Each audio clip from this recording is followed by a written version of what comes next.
tribe, so it is from those ancient times, but most importantly, it involves play and fun, unlike any other type of activity, as much as dancing does.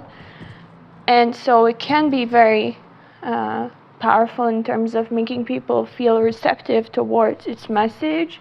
And so I feel like all these love songs and all these songs about heartbreak and all these songs about how to get high, how to, like, even rap songs. But rap is like an angry genre, so it isn't the exception. But all the rest, I would say, if the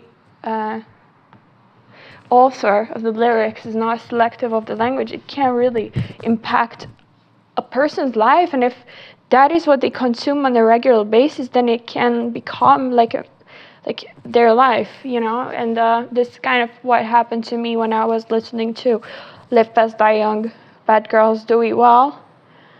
And even though I was extremely respectful of myself, because I live in a country of a high level of dignity, so valuing survival no matter what, carrying on no matter what, sticking to family no matter what, and all these things associated with honor and self-respect, my body's in a state where it is on the edge of death, to tell you the truth, and my skin, like, I used to have perfect health, but like, the more self-aware you become, the more you realize that things do not happen to you, they happen for you, even the negative things. And when you're living in a state of awareness, like, you start to receive what you got, even if you have nothing else, but you don't look at yourself as the victim, even though you are going through all those things, like losing your health, losing your wealth, losing friends. You look at them as a necessary lesson or as a turning point for you to either change or change for the better. And I want to make this distinction clear because I feel like it is important. So when I say change, in this specific case, I mean lose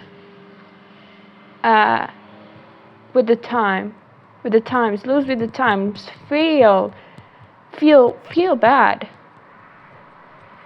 In the modern world, we tend to judge failure as necessary, or a feeling of like having lost something as necessary before we succeed. But in an ideal world, this may not be necessary. I'm just saying that endings are not necessarily failures. And even Teal Swan, in her Connection Process book, she says how sometimes in order to connect with other people, you get to first let go, so detach from your attachment to the version of them that you know them as. For example, you may be attached to them being happy, and then when you're faced with a version of them that is just not happy, the only way to connect with them is first to accept that they are not happy, and then you can progress from there. But by telling them, be happy, you will only make things worse. And so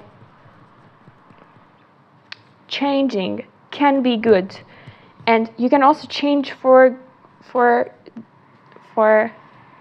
good. And obviously that is exclusively a type of change that is very